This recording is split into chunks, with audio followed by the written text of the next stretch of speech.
Keep safe everyone, this is me again, Nhel, at ngayon po magluluto tayo ng nilagang baboy.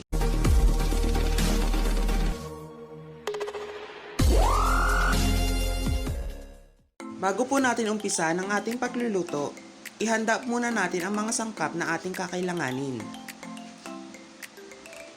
Pag naihanda na natin ang mga sangkap na ating kakailanganin para sa ating pagluluto, tara na't hiwain na natin ang mga ito.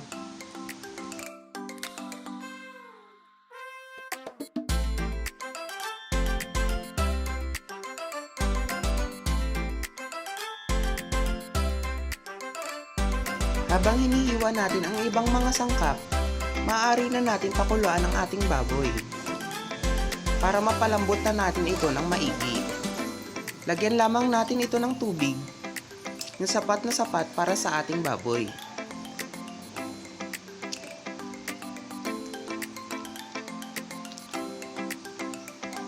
Ilagay natin ang paminta,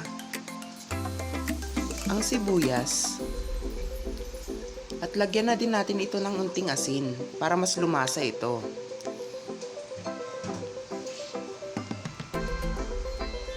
Takpan lamang natin ito at pakuluan.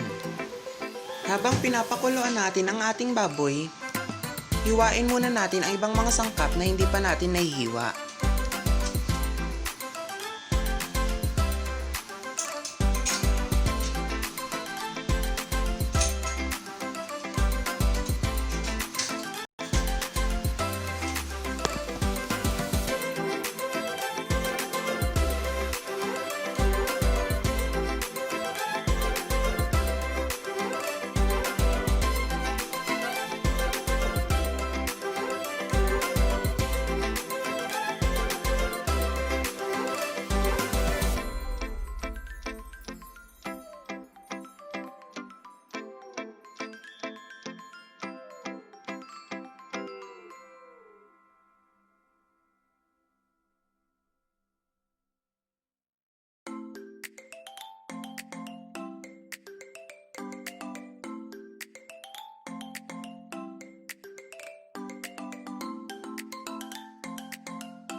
Pagkatapos natin mahiwa lahat ng sangkap, tara na't balikan ang ating pinapakuluan na baboy.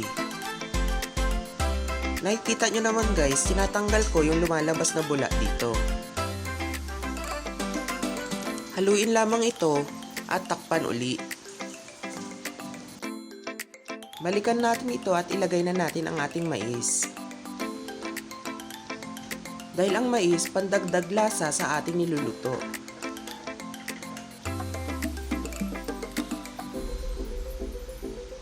Pakuluan lamang natin ito. At kung hindi ito kasya, ilipat na natin ito sa mas malaking paglagyan.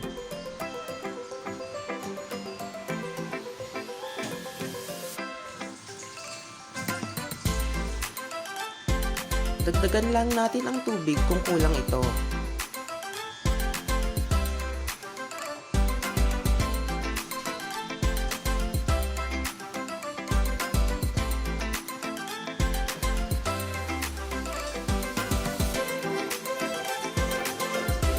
Takpan lang natin ito at hayaan pang kumulo.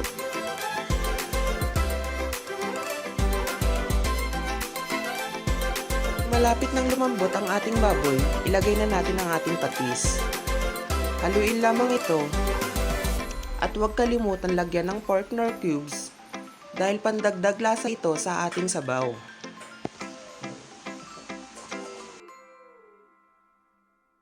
Haluin lamang ito at takpan para mas lumambot pa ito.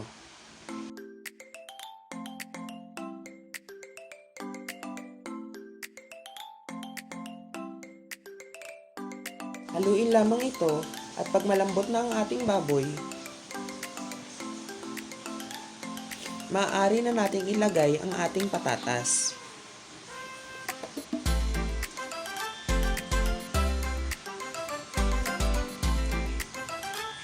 Haluin lamang ito at takpan.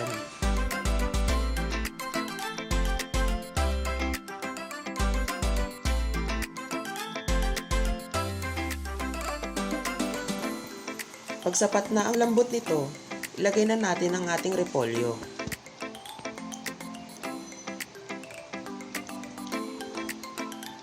Sabay na din natin ilagay ang ating saging.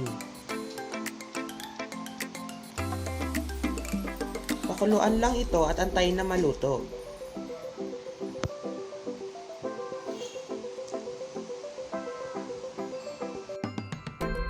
Pag sa tingin nyong kulang ang tubig nito, maaari nyo itong dagdagan. Takpan uli natin ito at antayin na maluto.